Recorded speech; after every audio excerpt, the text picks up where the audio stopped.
And I found that for many New Yorkers, our message of affordability, it spoke to them, especially as what we're going through right now is in many ways the reverse of the Great Migration. We have lost about 200,000 black New Yorkers in the last few decades alone. And yet what I knew that when I spoke to those same older black New Yorkers, that for them it wasn't necessarily a race between me and Andrew Cuomo, it was in fact a race between me and Mario Cuomo. Because I would hear his name again and again that, I'm voting for Mario's son, or Mario was good to me. And I don't begrudge those voters because there's a long history there, and now my job is to introduce myself and the plan that we actually have for New Yorkers across the 5 boroughs. On a particular point, you talked about Church's older voters. When you look at the numbers, you did appeal to younger African-American voters, and obviously older voters, hardcore Democratic voters, and to your point, knowing the Cuomo name. What message are you saying to them? But also, how are you reaching black voters who don't go to church? Because the reality is that infrastructure today is not the same as it was 10, 15, 20 years ago, where you can largely reach black voters through churches.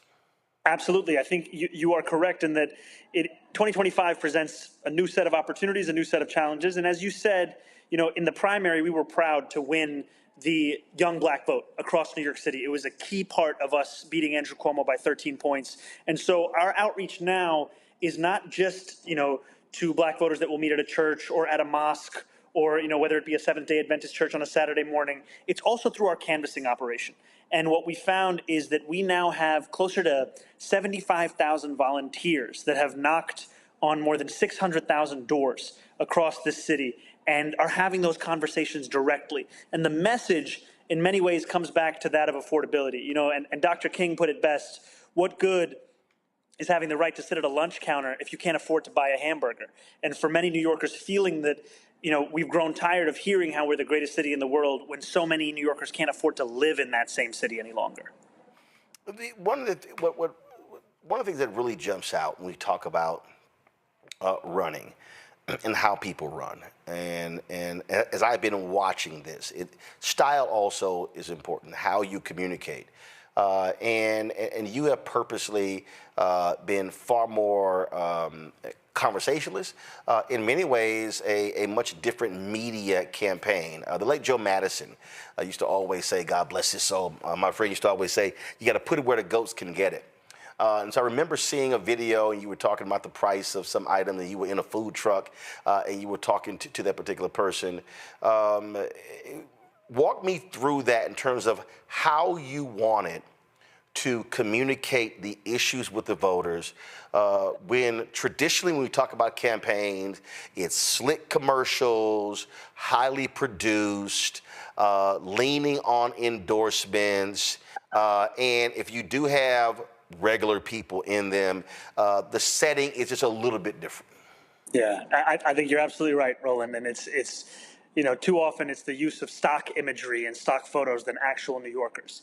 And from the beginning of the race, we made a decision that instead of the typical approach that politicians take of lecturing New Yorkers, we wanted to listen to New Yorkers. And so we went out and asked New Yorkers, what are the issues that you're facing? And we heard it was the cost of rent, it was the cost of childcare, groceries, public transit. And for many New Yorkers, they measure inflation in the realm of food, whether it's what they're buying at the grocery store or what they're getting from a food cart. And so the video that you're referring to is me in a halal cart, where they sell chicken and rice, talking about the fact that it's not just inflation, it's halalflation, because what used to be $8 is now $10. And it's actually city government's inefficiencies that have caused that price to rise, because they've forced these vendors to have to purchase the right to vend from a third party where they're paying them sometimes even upwards of $20,000, and that cost then comes back onto New Yorkers. And so I think it's breaking past the consultant discourse of politics and actually getting to the constituent discourse of the people that we're supposed to serve. It's been pretty laughable to me to watch CNBC and how they have been portraying that oh my God, you're going to completely destroy New York City. It's going to be maddening. How you hate rich people. How these people are going to run away, and they're going to be all running to Florida. I came across this clip that I thought was pretty funny. It was when New England Patriots owner Robert Kraft was on CNBC, and he talked about the NFL as socialism. And the reality is, you're a socialist. You've talked about that. And Joe Kernan, big-time MAGA Trump supporter, freaked out and literally was like, oh, hey, don't say that. And I'm sitting there going, but the NFL, it is a socialist organization in terms of how they operate. I want to play that clip, and I want to get your reaction to it. Would I have believed in '94 when I played the highest price ever paid for any sports franchise in the world? We are now. And I never would have believed it, but, you know, it's a credit to my partners in the NFL, and Roger Goodell has done a great job leading our NFL, and we work. It's almost a socialist system of we're partners, and together. Don't say that. Don't say anything good is happening with social, or else he's going to get more votes down here in New York. No. But I mean that in a way. It's the spirit of it's the most competitive business there is. How bad what people do to win. Thing is, the NFL. How they set up, it is socialism.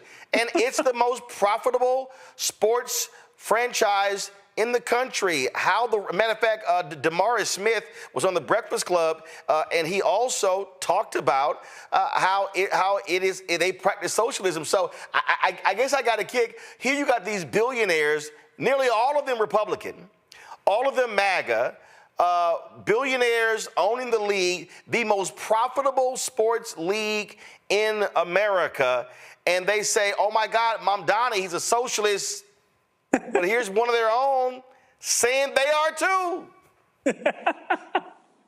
It's hard to wrap the mind around it, but I think, as you're saying, it speaks to the amount of fear-mongering there is. And yes, you know, I am a democratic socialist, and a lot of New Yorkers ask me, what does that actually mean? And I always think of what Dr. King said decades ago. He said, call it democracy or call it democratic socialism. There must be a better distribution of wealth for all of God's children in this country. And I think that's what many New Yorkers know. They know that dignity is something that should be non-negotiable. And I would be proud to be the second democratic socialist in just a generation to be the mayor of this city after David Dinkins about 30 years ago. Hello, I'm Isaac Hayes III, founder and CEO of Fanbase. And I'm here with a very important message. We are at a turning point in the Black community where we must have equity in the apps we use that scale to billions of dollars. But this time, we own the infrastructure, we own the culture, and we shape the future. And Fanbase is the future. Fanbase combines the free functionality of Instagram, TikTok, and YouTube into an all-in-one platform built for the evolution of social media and monetization.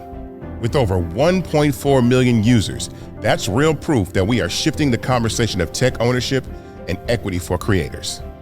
So right now, I want you to go to startengine.com/fanbase and invest today. The minimum to invest is $399. That gets you 60 shares of stock in Fanbase at $665 a share. This marks a turning point in Black ownership of social media. If we don't take this opportunity to own social media right now, we will always be customers to our own creations. And that can't go on. So once again, go to startengine.com/fanbase and invest today. We must own the platforms where our voices live, our stories matter, and where our culture drives the world. Thank you.